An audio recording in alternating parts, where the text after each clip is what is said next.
अस्सलाम वालेकुम, this is me Sonia and इस वीडियो लेक्चर में हम डिस्कस करेंगे इलेक्ट्रोलाइट्स के बारे में। कल वाले लेक्चर में हमने बॉडी फ्लूइड्स कंपार्टमेंट को डिस्कस किया था और ये सेकंड पार्ट है फ्लूइड इलेक्ट्रोलाइट इम्बैलेंस चैप्टर का। इसमें हम सिंपली इलेक्ट्रोलाइट्स को डिस्कस करेंगे कि व्हाट आर इलेक्ट्रोलाइट्स।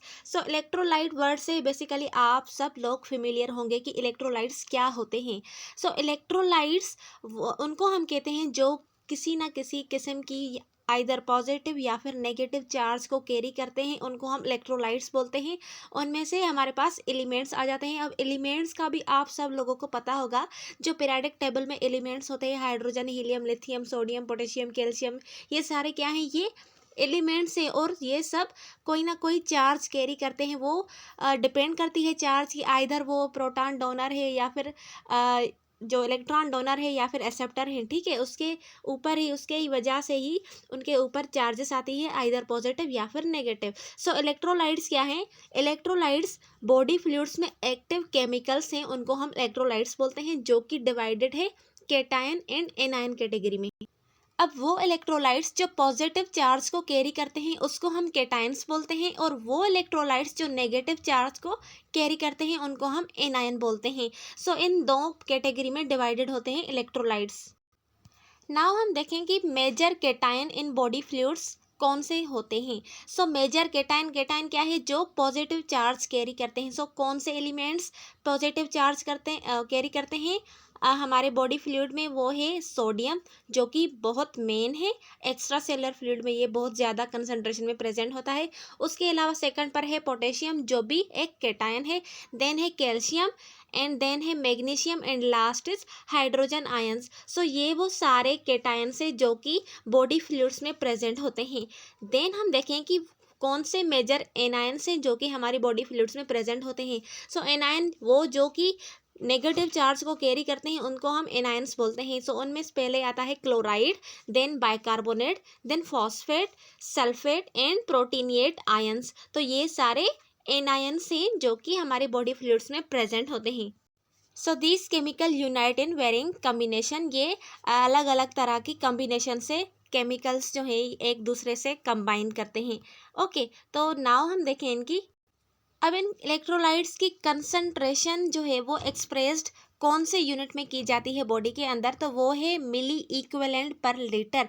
इलेक्ट्रोलाइट की कंसंट्रेशन हम मिली इक्विवेलेंट पर लीटर से एक्सप्रेस करते हैं, ना कि मिलीग्राम से, जो कि एक यूनिट है किसका? वेट का। हम इसको किससे एक्सप्रेस करते हैं? मिली इक्विवेलेंट पर लीटर। जो भी इलेक्ट्रोलाइट होगा बॉडी में अंदर, उसकी कंसंट्रेशन हम लिखकर उसके आगे उसका यूनिट लगाएंगे। कौन सा यूनिट? MEQ, यानी milliequivalent per litre. Okay, अब मिली इक्विवेलेंट पर लीटर क्या है? Milliequivalent is defined as being equivalent to electrochemical activity of 1 milligram of hydrogen. Milliequivalent equivalent होता है 1 मिलीग्राम ऑफ हाइड्रोजन की chemical electrochemical activity से।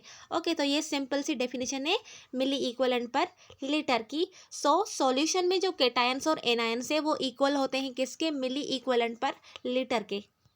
अब extra cellular fluid और intra cellular fluid spaces में electrolyte की composition different होती है, ठीक है, इनमें सेम नहीं होती। अब हम बात करें यहाँ पर इंटरस्टिशियल फ्लूइड्स की। इंटरस्टिशियल फ्लूइड्स किस में आ जाते हैं?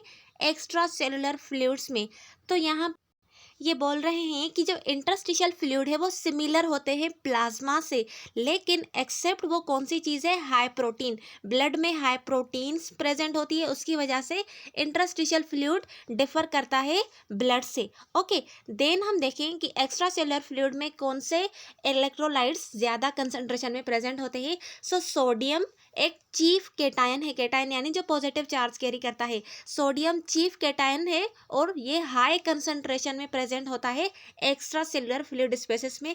और क्लोरीन क्या है? एनायन है, जो कि एक्स्ट्रा सेलुलर स्पेसिस में हाई कंसंट्रेशन में प्रेजेंट होता है। अब हम बात करें इंट्रा सेलुलर की, तो इंट्रा सेलुलर फ्लूइड में लो सोडियम एंड क्लोराइड प्रेजेंट होती है, और इंट्रा सेलुलर स्पेसिस में पोटेशियम, जो कि एक चीफ केटायन है, ये हाई कंसंट्रेशन में इंट्रा सेलुलर यानी सेल के अंदर प्रेजेंट होता है। और एनायन कौन सा है जो सेल्स के अंदर प्रेजेंट होता है? वो है फॉस्फेट, जो कि हायर कंसंट्रेशन में इंट्रासेलुलर फ्लूइड्स में प्रेजेंट होता है। नाउ हम एक फ्लो चार्ट, एक टेबल देखते हैं जिसमें पूरे इलेक्ट्रोलाइट्स डिफाइन किए गए हैं on the basis of their extra cellular and intracellular fluids with cations and anions. तो सबसे पहले एक्स्ट्रा सेलुलर फ्लूइड्स की बात करें। एक्स्ट्रा सेलुलर फ्लूइड यानी प्लाज्मा आ गया इसमें, प्लाज्मा या फिर इंटरस्टिशियल स्पेसिस। पहले तो हमने बात की मेजर केटायन और एनायन की जो प्रेजेंट होते हैं इंट्रा और एक्स्ट्रा सेलुलर स्पेसिस में। अब हम सारे केटायंस और एनायंस को देखेंगे कि कौन कौन से केटायंस और एनायंस एक्स्ट्रा सेलुलर स्पेसिस और इंट्रा सेलुलर स्पेसिस में प्रेजेंट होते हैं। एक्स्ट्रा सेलुलर स्पेसिस में जो केटायंस प्रेजेंट होते हैं, सबसे पहले सोडियम, जिसकी कंसंट्रेशन होती है 142 अप्रोक्सीमेटली मिली इक्विवेलेंट पर लीटर। उसके बाद है पोटेशियम। पोटेशियम आपको पता है कि ये ज़्यादा कंसंट्रेशन में सेल के अंदर प्रेजेंट होता है, तो इसकी सेल के बाहर यानी एक्स्ट्रा सेलुलर फ्लूइड स्पेसिस में इसकी कंसंट्रेशन या इसका अमाउंट जो है वो 5 मिली इक्विवेलेंट पर लीटर होता है। उसके बाद कैल्शियम, जो कि एक कैटायन है, वो भी 5%, यानी इसका जो रेशो है वो भी 5 होता है, okay, extra cellular fluid spaces में। उसके अलावा मैग्नीशियम, मैग्नीशियम भी mostly intra cellular fluid spaces में पाया जाता है और इसकी भी कंसंट्रेशन यहाँ पर कम होगी और वो कितनी है 2। तो इनका टोटल अगर हम ऐड करेंगे तो हमारे पास टोटल आ गया है 154। ठीक है, तो 154 क्या है, केटायंस है एक्स्ट्रा सेलुलर फ्लूइड में। अब एनायंस की बात करें तो एनायंस में क्लोराइड क्या है, क्लोराइड हायर कंसंट्रेशन में एक्स्ट्रा सेलुलर फ्लूइड में प्रेजेंट होता है और उसकी जो रेंज है वो कितनी है 103, 103 क्लोराइड की रेंज है, ओके। देन है बाइकार्बोनेट, जो कि 26 मिली इक्विवेलेंट पर लीटर प्रेजेंट होता है। उसके बाद है फॉस्फेट, जो कि 2% है, 2 है जिसकी रेंज। उसके बाद है सल्फेट, जो कि 1 है। देन है ऑर्गेनिक एसिड, जिसका रेशो 5 है। और देन है प्रोटीनिएट, जो कि 17 है। अब इन सबको, इन सारे एनायंस को हम ऐड करेंगे तो हमारे पास आंसर आएगा सेम 154। हमें ये पता है कि इक्विलिब्रियम को मेंटेन करने के लिए हमें, हमारे पास जितने पॉजिटिव कैरिंग इलेक्ट्रोलाइट्स होंगे उतने ही हमारे पास नेगेटिव कैरिंग इलेक्ट्रोलाइट्स होते हैं। तो यहाँ पर पॉजिटिव और नेगेटिव इलेक्ट्रोलाइट्स की जो कंसंट्रेशन, उनका जो अमाउंट है वो सेम है, 154 और 154 केटायन और एनायन का। अब बात करते हैं इंट्रासेलुलर फ्लूइड्स की। तो इंट्रासेलुलर फ्लूइड्स में जो केटायंस है वो मोस्टली जो केटायन की इलेक्ट्रोलाइट प्रेजेंट होते हैं वो कौन से, नंबर 1 पर है पोटेशियम। पोटेशियम 150 मिली इक्विवेलेंट पर लीटर होता है सेल्स के अंदर। उसके बाद मैग्नीशियम, मैग्नीशियम भी हायर कंसंट्रेशन में प्रेजेंट होता है इंट्रासेलुलर फ्लूइड में, उसकी रेंज कितनी है 40। देन है सोडियम, सोडियम कम तादाद में यानी कम अमाउंट में प्रेजेंट होता है इंट्रासेलुलर स्पेसिस में और उसका अमाउंट कितना है ओनली 10। तो इन सबको अगर हम ऐड करें तो हमारे पास आंसर आता है 200। देन हम एनायंस को देखते हैं। एनायंस इंट्रासेलुलर स्पेसिस में होते हैं फॉस्फेट एंड सल्फेट्स, जिसका अमाउंट है 150। देन है बाइकार्बोनेट, जो कि ओनली 10 होते हैं। बाइकार्बोनेट भी लार्ज अमाउंट में एक्स्ट्रा सेलुलर फ्लूइड स्पेसिस में पाए जाते हैं। उसके बाद है प्रोटीनिएट। अब प्रोटीनिएट का यहाँ पर जो रेंज है वो है 40। अब प्रोटीनिएट सेल के अंदर ज़्यादा होता है और एक्स्ट्रा सेलर स्पेसिस में कम होता है। अब इनको भी हम ऐड करें तो सेम आंसर आता है 200। इंट्रासेलुलर फ्लूइड में भी 200 केटायंस और 200 एनायन है, तो इस तरह से इनकी इक्विलिब्रियम मेंटेन होती है। तो ये सिंपल से इलेक्ट्रोलाइट्स थे जो प्रेजेंट होते हैं एक्स्ट्रा सेलुलर फ्लूइड में और इंट्रासेलुलर फ्लूइड में। उसके बाद कुछ और मेजर पॉइंट्स है regarding electrolytes. Electrolytes concentration in the intracellular fluids different from those in the extracellular fluid. अब हमने पीछे जो हमने चार्ट पढ़ा उसमें से हमें ये अंदाज़ा हो सकता है कि जो कंसंट्रेशन है इलेक्ट्रोलाइट्स की वो डिफरेंट होती है इंट्रासेलुलर फ्लूइड से एक्स्ट्रासेलुलर फ्लूइड की। बिकॉज यहाँ पर एक दूसरी मेन पॉइंट है कि अगर हम इंट्रासेलुलर फ्लूइड की कंसंट्रेशन को मेजर करना चाहेंगे तो वो एक बहुत टफ हो जाएगा हमारे पास, और उसके लिए हमारे पास स्पेशल टेक्निक्स रिक्वायर्ड होती हैं। क्योंकि एक्स्ट्रा सेलुलर फ्लूइड वाला हम डायरेक्ट फ्लूइड ब्लड को बाहर निकाल कर उससे टेस्ट करके हम पता कर सकते हैं कि कितने अमाउंट में कौन कौन से इलेक्ट्रोलाइट की कंसंट्रेशन कितने अमाउंट में प्रेजेंट है। लेकिन हम इंट्रासेलुलर फ्लूइड में इलेक्ट्रोलाइट्स की कंसंट्रेशन को ईजिली फाइंड आउट नहीं कर सकते।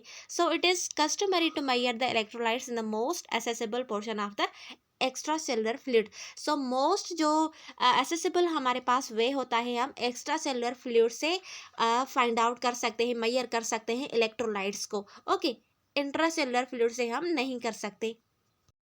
जो भी सारी रेगुलेशन इक्विलिब्रियम वगैरह होती है वो हमें एक्स्ट्रा सेलुलर फ्लूइड की टेस्ट करने से मालूम हो जाती है। और जो भी डिसऑर्डर्स होते हैं सच एज सोडियम की कमी हो जाना एंड पोटाशियम की कमी हो जाना, ये सारी चीज़ें हम एक्स्ट्रा सेलुलर फ्लूइड की टेस्ट करके हम इनको फाइंड आउट कर सकते हैं, मेजर कर सकते हैं इनको। सिंपली हम इनको एक्स्ट्रा सेलुलर फ्लूइड से ही टेस्ट करते हैं। अब यहाँ पर दूसरी मेन पॉइंट है sodium ion which are positively charge far outnumber the other cation in the extra cellular fluid. अब ये वो फिर से सेम ही बात है कि जो सोडियम आयन से वो एक्स्ट्रा सेलुलर फ्लूइड में दूसरे कैटायन की निस्बत में ज़्यादा अमाउंट में प्रेजेंट होता है, बिकॉज एक सोडियम ही वाहिद है जिसकी कंसंट्रेशन इफेक्ट करती है overall concentration of extra cellular fluid में। ओके, सोडियम क्या है? Sodium is important in regulating the volume of body fluid. Sodium क्या करता है? ये इंपॉर्टेंट है जो कि बॉडी फ्लूइड को और उसके वॉल्यूम को रेगुलेट करता है। Retention of sodium is associated with fluid retention. अगर सोडियम की रिटेंशन होनी है तो उसके अलावा उसके साथ क्या होगा? एसोसिएट उसके फ्लूइड रिटेंशन होगी, तो ही सोडियम की रिटेंशन होगी। और उसके अलावा excessive loss of sodium is usually associate with decreased volume of body fluid. ठीक है, एक्सेसिव लॉस तब होगा जब बॉडी फ्लूइड भी डिक्रीज हो जाएगा। The body expends a great deal of energy maintaining the high extra cellular concentration of sodium and the high intra cellular concentration of potassium. अब body क्या है? एक हाई कंसंट्रेशन ऑफ एनर्जी जो है ना वो लगा देती है मेंटेन करने में इंट्रा सेलुलर और एक्स्ट्रा सेलुलर की पोटेशियम और सोडियम का। ओके, ये सारा प्रोसेस सेल मेम्ब्रेन में लगे पंप से रेगुलेट होता है और उन पंप्स का नाम है सोडियम पोटेशियम पंप, यानी जहाँ से sodium and potassium ions exchange होते हैं। ऐसे ही सिंपली रेगुलेशन का सिस्टम होता है। रेगुलेटरी सिस्टम हम आगे लेक्चर में डिस्कस करेंगे। अब हम कुछ मेजर इलेक्ट्रोलाइट्स को डिस्कस करें कि उनका क्या फंक्शन है। मेजर इलेक्ट्रोलाइट हमारे पास है सोडियम, जो कि मेजर है कैटायंस एक्स्ट्रा सेलुलर फ्लूइड में। ठीक है, इनका मेजर फंक्शन क्या है? ये सोडियम वाटर को बैलेंस करता है, क्योंकि जहाँ पर सोडियम की कंसंट्रेशन ज़्यादा होती है वहाँ पर ही वाटर का फ्लो होता है। तो इसी वजह से सोडियम इम्पोर्टेंट रोल परफॉर्म करती है वाटर बैलेंस में। उसके अलावा सोडियम का क्या फंक्शन है? ट्रांसमिशन ऑफ नर्व इम्पल्स, ये नर्व इम्पल्स को भी ट्रांसमिट करती है। उसके अलावा इसको रेगुलेट कौन करता है? Regulation control at cellular level. इसकी जो रेगुलेशन होती है ये सेलुलर लेवल पर कंट्रोल हो रही होती है बाय सोडियम पोटेशियम पंप। और sodium retention and secretion control किससे होती है? एल्डोस्टेरोन। अब एल्डोस्टेरोन कंट्रोल करता है रेनिन एंजियोटेंसिन। ये एक बड़ा प्रोसेस है जो कि हम नेक्स्ट लेक्चर में इसको डिस्कस करेंगे। ये सब सिंपल यहाँ पर ओवरव्यू कर रहे हैं कुछ मेजर इलेक्ट्रोलाइट्स का। तो ये हो गया सोडियम हमारे पास। उसके बाद है हमारे पास पोटेशियम। पोटेशियम क्या है? मेजर कैटायन है इंट्रासेलुलर फ्लूइड में, और इसकी एक्स्ट्रा सेलुलर फ्लूइड में जो कंसंट्रेशन है वो 3.5 से 5.5 मिली इक्विवेलेंट पर लीटर होती है। और इसका जो मेजर फंक्शन है वो क्या है? Electrical conduction of nerve impulse और कार्डियक कंडक्शन। ये मेजर फंक्शन है किसके? पोटेशियम के। उसके बाद पोटेशियम को रेगुलेट कौन करता है? रेगुलेशन एट सेलुलर लेवल, क्योंकि सोडियम पोटेशियम पंप जो हमने पढ़ा, तो सोडियम पोटेशियम पंप से ही पोटेशियम की रेगुलेशन होती है। अगर थोड़ी सी भी चेंजेस आ जाए एक्स्ट्रा सेलुलर फ्लूइड में पोटेशियम की, तो वो सीवियर कंडीशंस को काज कर सकती है। इसीलिए यहाँ पर ये पॉइंट लिखी गई है कि body is more sensitive to small change in serum potassium than other electrolytes. Other electrolytes की निस्बत अगर पोटेशियम की थोड़ी सी भी चेंजेस आ जाए तो उसके लिए बॉडी बहुत ज़्यादा सेंसिटिव होती है as compare to other electrolytes. Okay, then है कैल्शियम। कैल्शियम की जो अमाउंट है उस एक्स्ट्रा सेलुलर फ्लूइड में वो है 8.5 से 10.5 मिलीग्राम पर डेसीलीटर। अब इसका मेजर फंक्शन क्या है? एक तो ये ओनली 1% प्रेजेंट होता है एक्स्ट्रा सेलुलर फ्लूइड में। मोस्टली ये बोन्स में और टीथ में, या फिर जहाँ जहाँ पर कैल्शियम स्टोर्ड होती है, बोन्स में मोस्टली ज़्यादा स्टोर होती है, तो वहाँ पर कैल्शियम स्टोर्ड रहती है। ओके, ऐसे नॉर्मली बॉडी के जो ब्लड है वहाँ पर प्रेजेंट नहीं होती। सो इसका जो मेजर फंक्शन है वो क्या है, normal skeletal muscle, smooth muscle and cardiac muscle की कंट्रैक्शन करवाता है, उसके अलावा ब्लड क्लॉटिंग में भी हेल्प करता है। देन कैल्शियम जो है उसको हमने डाइट से ही लेना होता है। कैल्शियम विटामिन डी जो है वो नीड में होती है। उसके विटामिन डी का क्या काम है, वो हेल्प करता है कैल्शियम की एब्जॉर्प्शन के लिए, इसीलिए हमारे पास विटामिन डी एनीहा होना चाहिए। अब रेगुलेशन कैसे होती है कैल्शियम की, कैल्शियम की रेगुलेशन पैराथायराइड ग्लैंड और थायराइड ग्लैंड के हार्मोन पैराथायराइड हार्मोन और कैल्सिटोनिन हार्मोन रेगुलेट करते हैं। अब पैराथायराइड हार्मोन का क्या काम है, पैराथायराइड हार्मोन ट्रिगर करता है calcium release from bones and inhibit renal excretion, जिसकी वजह से जो सीरम लेवल है कैल्शियम की वो इंक्रीज हो जाती है। क्या करता है पैराथायराइड हार्मोन, ये कैल्शियम को रिलीज करता है बोन से भी, और रीनल एक्सक्रिएशन भी इनहिबिट करता है कैल्शियम की। तो इनहिबिट जो होगी कैल्शियम की एक्सक्रिएशन, तो उसकी वजह से ब्लड में यानी सीरम में कैल्शियम की कंसंट्रेशन और उसका अमाउंट जो है वो इंक्रीज हो जाएगा। उसके बाद कैल्सिटोनिन थायराइड ग्लैंड से रिलीज होता है।